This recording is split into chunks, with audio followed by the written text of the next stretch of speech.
And what's going on with it, everybody?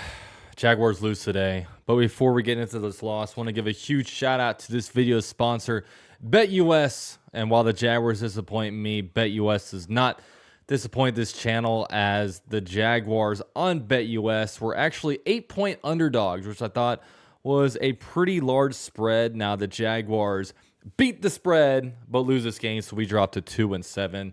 So yeah, but I will say all different kinds of stuff over there on BetUS to really gamble on, whether it's on the Jaguars, against the Jaguars, around the NFL, or even you can bet on the presidential debate, which, by the way, in 2 days is the election. So make sure you go out there and vote. But with all that said, thank you so much to BetUS for sponsoring this video. They're going to hook you guys up with a 150% deposit bonus if you use promo code YouTube150. So that's 150% deposit bonus on your first deposit and 125% on your second and third. So huge shout out to them for sponsoring this channel. And with all that said, let's go ahead and recap this game. Today, we're going to talk about your Jacksonville Jaguars, and man, what an interesting game. What an interesting game. So, in this one, the first half was just a whole lot of nothing. I mean, the Jaguars, I think, had one first down the second half. Actually, I have it written down. Let me see what exactly the Jaguars were doing in the second half. Yeah, the Jaguars in the first half were down 16-0. Time of possession, the Eagles had it 21 minutes, 26 seconds versus the Jaguars, 8 minutes, 34 seconds. Jaguars had one first down versus the Eagles, 10 first downs. The Jaguars were 1 for 5 on third down. Eagles were 5 for 10. Total yards, the Jaguars had 31 total yards in the first half, while the Eagles had 187 total yards. So, yeah, we were getting dominated everywhere. And honestly, the defense, even though we were down, that score, even though we were down 16-0, the defense wasn't even that much to blame. They scored their, touchdowns based off of a Trammell punt, basically punt fumble, which set them up at the 20. And then Trevor Lawrence's interception off of, I don't even know if I credit that to Trevor Lawrence. It was more like to ETN. He flips it up and it's intercepted by Trevor, or intercepted by the Eagles, and then they scored a touchdown on that. So it was a rough first half. Nothing went our way. And then the second half happened. The second half, Jaguars scored a touchdown, and then right after that, Trayvon Walker scored a touchdown off of a Saquon Barkley fumble, which was definitely a funny play.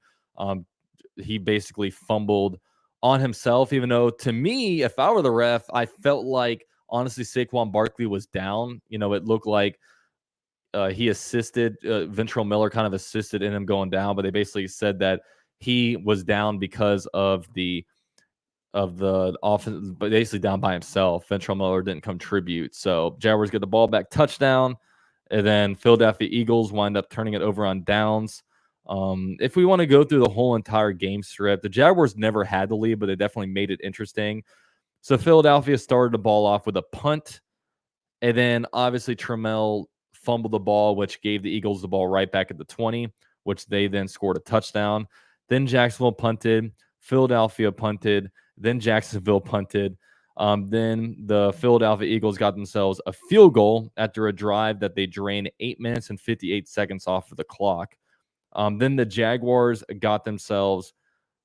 wound up turning it over on downs with a really weird play call where, it was fourth and probably about half a yard, and they decided to drop back and throw it. And then Philadelphia had a turnover on downs after that. And then Jacksonville got themselves a 3-and-out. Philadelphia got themselves a 3-and-out. And then, like I said, Trevor Lawrence threw that interception off of Etienne's hands. And then the Eagles wound up scoring a touchdown to basically end the half off. So, yeah, nothing going good for us in that half. And then in the second half, Jaguars, they seem to be able to win the coin toss every game. And then they decide to always not do anything with it. The Jaguars opening possession 3-and-out. Then Philadelphia takes the ball down for a touchdown. Then the Jaguars finally show some life on offense, get themselves a touchdown. Then Philadelphia got themselves a fumble, and then a touchdown. No, Philadelphia fumbled the ball with Saquon, and then the Jaguars got a touchdown. In Philadelphia's next possession, a turnover on downs. Then Jacksonville got the ball back, and it was a drive where the Jaguars needed. Trevor Lawrence threw the ball, a really good ball to Parker Washington, but Parker Washington just inexperienced. He jumped too early for the ball, and it was incomplete. So the Jaguars had to punt. Then Philadelphia answered with a touchdown. Jacksonville answered with a touchdown after that. And then Philadelphia had to eventually kick a 57-yard field goal. And I got to say, man, I understand why Philadelphia Eagles fans are kind of annoyed with Sirianni because, man, Sirianni really allowed the Jaguars in this game on so many circumstances. I mean, all the times going for it on two, you had these turnover on downs that they had. And I thought the worst of it was the 57-yard field goal because, the Jaguars are down 5 points at that point. 57 yards is no gimme. And then you're giving the Jaguars the ball back at, the Jaguars 47-yard line with no timeouts instead of just punting it, pinning us back within a 10-yard line and making us work the field. So, yeah, Sirianni, definitely questionable stuff there. Jaguars had some decent plays, but, got the ball down to the 15, and then Trevor Lawrence threw a really bad interception, and there's no excuses for that one. I thought Trevor Lawrence had a really good second half. I thought he was bailing the Jaguars out in a lot of circumstances because, look, the Jaguars, he didn't have the rushing game at all. He obviously downed so many receivers. You're down Gabe Davis and Christian Kirk, so you're throwing to guys like Austin Trammell. You're throwing the ball to Tim Jones. Luke Farrell got involved in the game. But you wind up throwing the ball to a Dearness Johnson in that situation. First of all, even if it was to a wide receiver, it's not a good throw, and it was to Dearness Johnson, and it was just a bad throw, interception, game over. And it just stinks because it really felt like Trevor Lawrence was dealing. He was putting a team on his back. And, unlike the Green Bay game, we actually got the ball back where Trevor Lawrence had a chance to put the game on his back and win the game. And unfortunately, it just didn't happen. And yeah, that one's definitely on Trevor to, make that throw. And he needs to understand a situation where, maybe I don't throw the ball right here to a running back, and that's not the right play. If it's not there, just throw it out of bounds. But and for a lot of things, like he was getting pressured a lot this game. He was able to navigate the pocket pretty well. For all the pressure that was on him this game, he only took 2 sacks, so that was pretty good. But when you look at his overall stat line, 16 of 31, 169 yards passing, 0 touchdowns thrown versus he threw 2 interceptions. I think one of those is on him and one of those is not on him. But he did convert touchdowns when it comes to rushing the ball. He had himself 2 rushing touchdowns, which was a career high for him. So that was all well and good. So, yeah, that's his stat line. When you look at the rushing stats, I mean, the running game did not help out at all. 18 total rushes for 60 yards. ETN, 3 carries for 24 yards. Tank Bigsby, 8 carries for 22 yards. 2.8 yards per carry for Tank Bigsby. Trevor ran the ball 5 times for 8 yards. 2 touchdowns for him. Dearness Johnson, 2 carries for 6 yards.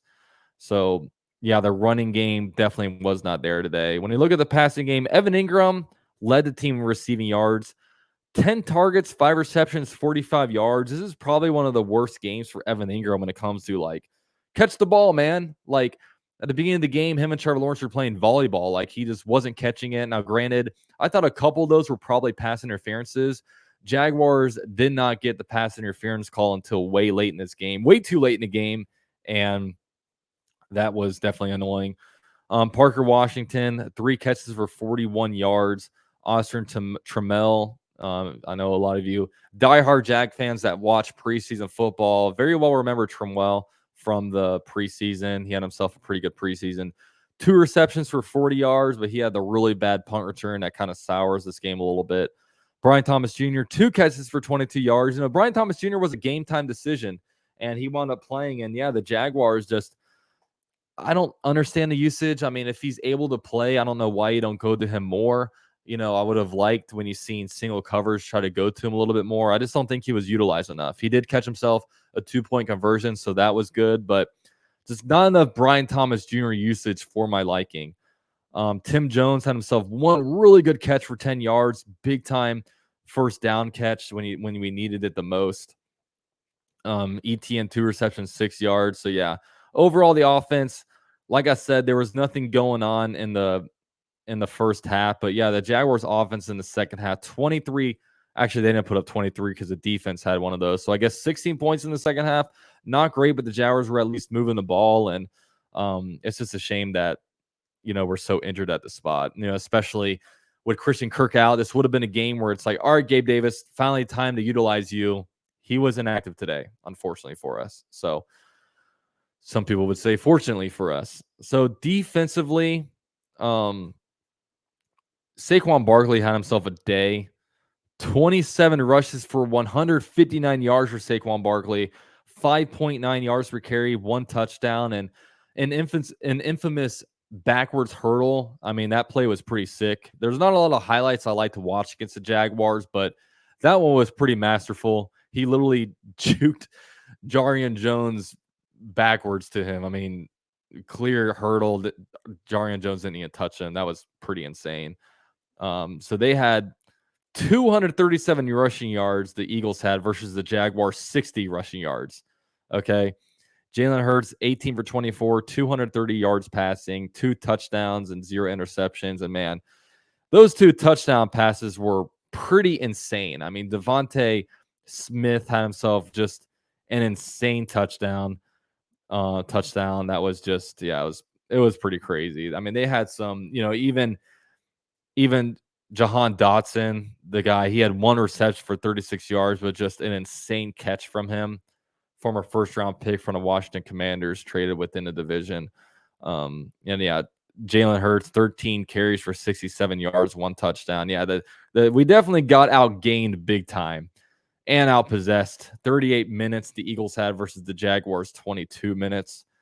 They were better on third down. When you look at total yardage, they doubled us. 447 total yards for the Eagles compared to the Jaguars, 215. It was honestly a miracle the Jaguars were even in this one, but Jaguars got a touchdown. Again, all of a sudden got themselves a fumble recovery after that.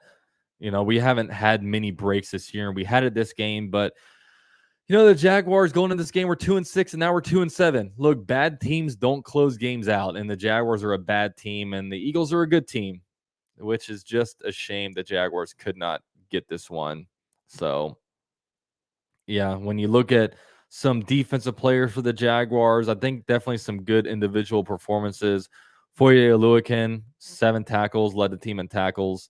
And I saw the Jaguars were subbing him out. Like Foye Oluokun, I know, and nobody can answer this besides Ryan Nielsen. All the substitutions the Jaguars do on defense is just insane, right? It's just insane. Trayvon Walker had himself 6 tackles, but he also had himself let me wiggle my mouse before. He also had himself a good game, had himself a touchdown, so that was really cool, and he was definitely creating some pressures. Josh Hines-Allen, most sacks for him on the year, 2 sacks this game, so he was definitely getting after it. Jordan Jefferson had himself a sack too, so 3 total sacks for the day on the Jaguars. Tyson Campbell once again had himself a good game. I mean, wide receivers don't catch the ball when they really throw to him unless it was Jahan Dotson on that insane catch. So Tyson Campbell had himself a really good game while Ronald Darby did not. Ronald Darby is a huge liability. And look, at the age of 30, you're going to lose a lot of speed. And you're even seeing, I saw Jalen Ramsey last week one-on-one against Marvin Harrison Jr. It's insane how much speed Jalen Ramsey has lost. And look, Father Time is undefeated. Wide receivers don't last in this league as long as, offensive linemen do, or defensive linemen, or quarterbacks, because they need speed. And Ronald Darby has definitely lost a lot of it. He is definitely ending the end of his NFL career. So, yeah, other than that, Logan Cook, punting the ball all over the place. I mean, he had himself almost 300 yards of punting, so that's never a good stat. Cam Little only attempted 1 extra point, 1 for 1 on extra points. I mean, each team just kept going for it on 2. Jaguars were getting it. The Eagles weren't. So, yeah, and overall, the injuries weren't great. The Cooper Hodges had the air cast on and the card out for him. So that's never a good sign, and it's a shame. Cooper Hodges is definitely an oft injured guy. He is always getting. I mean, I think this is his first NFL start, and he's hurt again. He's air casted, so that's definitely something to pay attention to. Going forward. So, yeah, Anton Harrison got hurt. He went back into the game. Trying to think of any other injuries I remember seeing. I think Mitch Morse was evaluated for concussion for a little bit. He came back. Let me see if there's any kind of injury report here. I don't have an injury report. Trevor Lawrence was for a short time evaluated for a concussion. He did come back into the game. And I can't remember if there's any injuries on the defense. But, yeah, I mean, overall, like, I'm at the point where I don't really care that much about wins and losses because the Jaguars were so far out of it. Of course, everyone points back to 2022 when the Jaguars started off 2-6 and wound up making the playoffs, but just doesn't happen very often. And I just want our Trevor to play good and our young players to play good. And honestly, I just wanted Trevor Lawrence to be able to take the ball, go downfield, and get the go-ahead touchdown. I didn't even care how much time was. I don't even care if after he did that, the defense went down and allowed the Eagles to kick a field goal to win the game. I just wanted Trevor Lawrence, put the clutch gene in him, and drive down the field and win it. And unfortunately, he didn't. Unfortunately, he threw a bad interception to Dearness Johnson, which is pretty inexcusable. But like I said, I mean, Trevor's still a good quarterback. He's making a lot of money. He's going to be a Jaguars quarterback for a long time going forward. It would just be nice to kind of see that out of him. But unfortunately, it didn't make it happen. And yeah, I thought he elevated the play of the Jaguars a lot this game. It's just, it's those kind of things you want your franchise quarterback to be able to lead you down the field and win these games. So yeah, the Jaguars dropped to 2-7 after losing 28-23. Now you start to wonder, is now the time to start firing people? I know I wasn't about it when the Jaguars were 0-3, 0-4, but you're starting to get to the point where, do you do something to switch things up? And it's tough because you fire Doug Peterson, who gets elevated? You don't want Ryan Nielsen head coach.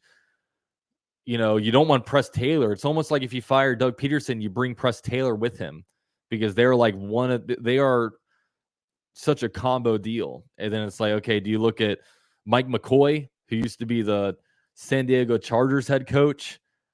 I don't know if you have any fitting people out here. Do you do the Colts route, make a call to Tony Baselli? No, they won't do that. But, I don't know. I don't know, man. It's tough. It's tough. I would like nothing more than Trent Baalke to be fired at this point. But yeah, the Jaguars, hey, at least they cover the spread.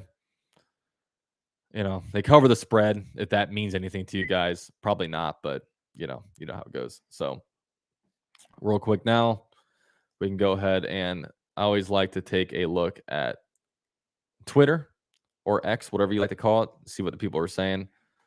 Ari says the Giants, Browns, Saints, Raiders, Dolphins, Patriots, Panthers, Jaguars, and Titans will all just have 2 wins going into week 10. Those are your sellers. So real quick, I would love to, let me get out of share mode because I want to look up where Tankathon has things. Okay. So we'll go ahead and share screen. Let's see what Tankathon has to say. Because look, we're not looking at playoff standings, guys. We are looking at draft order. So right now, Jaguars had the number 2 pick today. New England number 1. Of course, there was a big tank game between them and the Titans, and the Titans won the game but lose the Tank Bowl. So the Titans now have 2 wins. So technically, the Jaguars are 4th place in the AFC South now too. So New England 2-7, Jacksonville 2-7, New Orleans 2-7.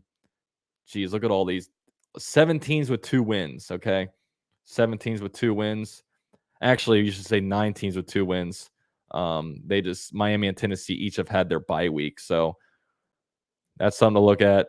And there's also 3 teams at 3 wins. So yeah, a lot to, if the Jaguars won today, that's like they would drop like 10 spots in draft position, which, Hey, I'm all about looking at draft standings at some point. I'm not in tank mode just because we have a quarterback. I mean, I believe in him. I know there's Jaguar fans that don't, but I believe in him. But yeah, this is Tankathon is definitely something you guys want to keep an eye on. So yeah, and the trade deadline is this week, by the way. So some guys that I could potentially see the Jaguars, you know, Christian Kirk, it was reported that by Adam Schefter that he was going to be somebody that the Jaguars pretty much had a deal in place with the Pittsburgh Steelers, but obviously broken collarbone out for the year, no longer that. And I wanted the Jaguars to trade him just because his dead cap hit next year is like 15 million, which is an insane amount, especially if you get a new GM in here and he wants to do things his own way.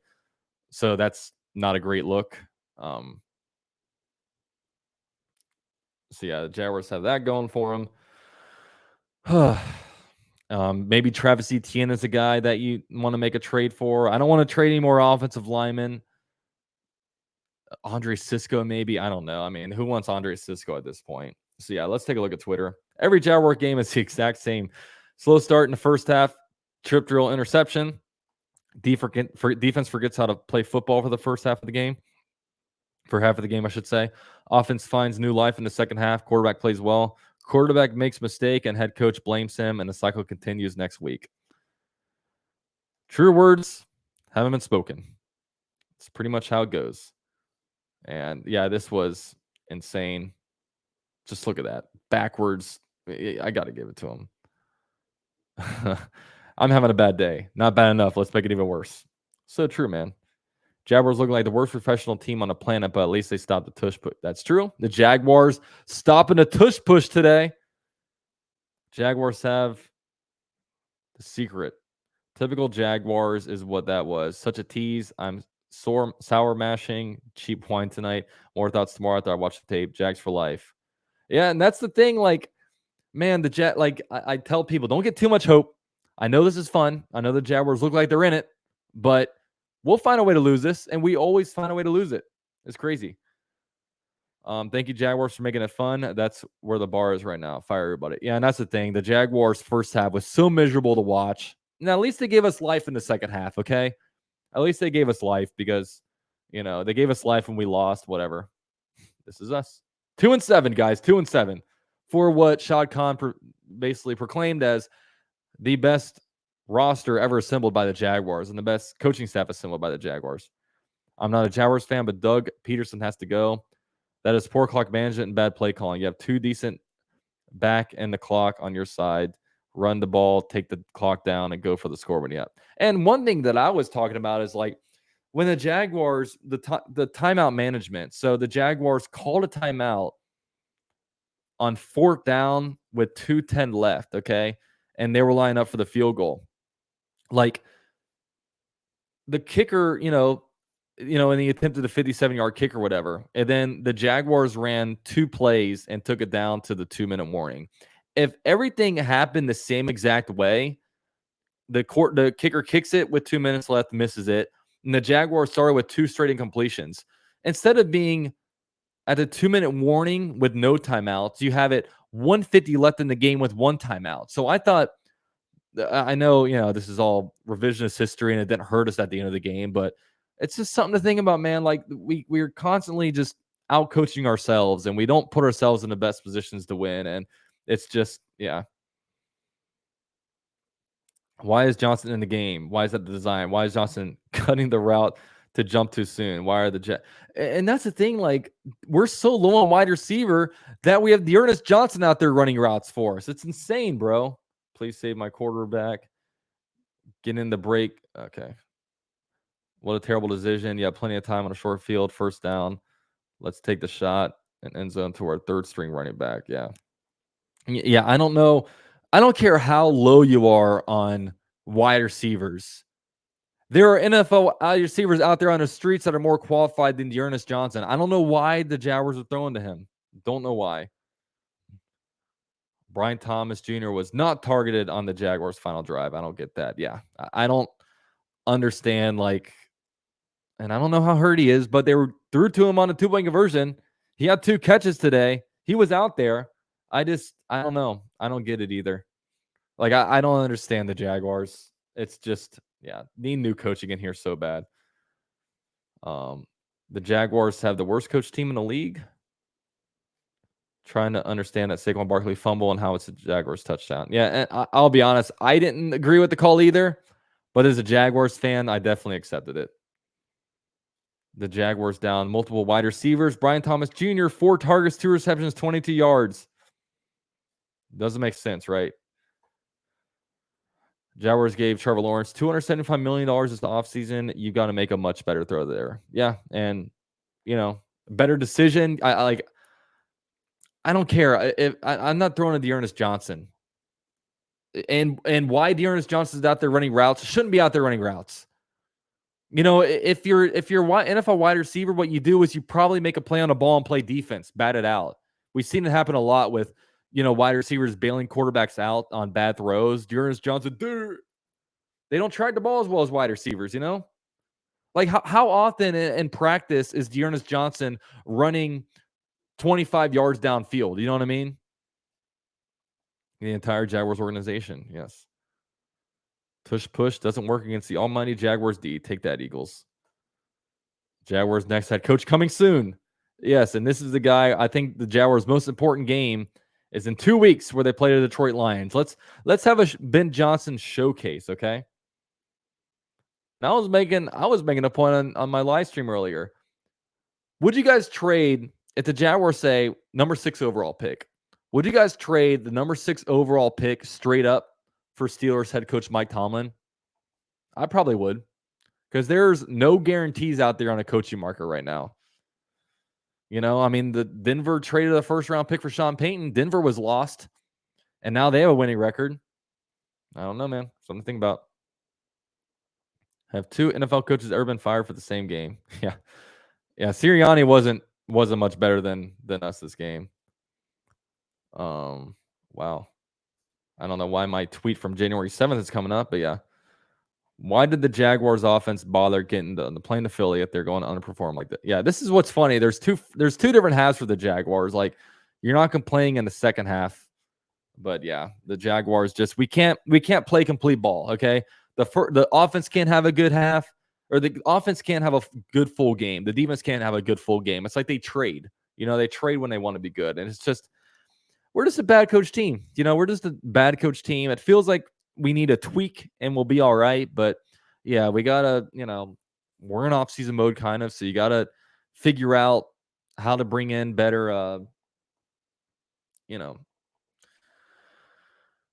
bring in better players on the offensive line. I mean, the Jaguars have some good pieces. You have a good right tackle in Anton Harrison. You have a franchise quarterback. You've got, a wide receiver one and Brian Thomas Jr., who we didn't want to throw the ball to today. You have a lockdown cornerback in Tyson Campbell. You have a couple good edge rushers and Josh Hines Allen and Trayvon Walker. I know that's kind of debated, but you got a lot. You got a lot going good, and you got a lot you can offer. It's not like we're the Jets where we're going to end up with number 10 overall pick with no quarterback. I mean, you can. I mean, we can go back and take a look at Tankathon. Okay, we can see what situation over here is better than the Jaguars. New Orleans. I mean, they have Derek Carr with a lot of money. Carolina. I don't think they're tied to Bryce Young. Las Vegas, I don't know. It's just I'm not an expert on any of these rosters, but I would think the Jaguars have a pretty good spot. So, yeah, with all that said, thank you guys for tuning in. The Jaguars lose 28-23. So huge shout out to BetUS for sponsoring this recap video. You guys can get yourself a 150% deposit bonus up to $2,000 on BetUS using promo code YouTube150. So it's 150% on your first deposit and 125% on your second and third. Thank you guys for watching. Please drop a like on your way out, and go Jags.